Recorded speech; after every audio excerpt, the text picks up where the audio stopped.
a cena da fogueira foi a que exigiu mais emoção de mim.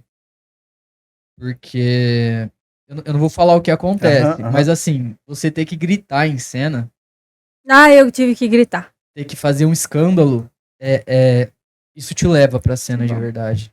Chorar é muito recluso, você tem que ficar ali reclusinho e fazer um esforço, chorar. É horrível chorar. Mas gritar, isso te desperta e você termina a cena acelerado mesmo. Eu acho que a cena da fogueira é a que mais me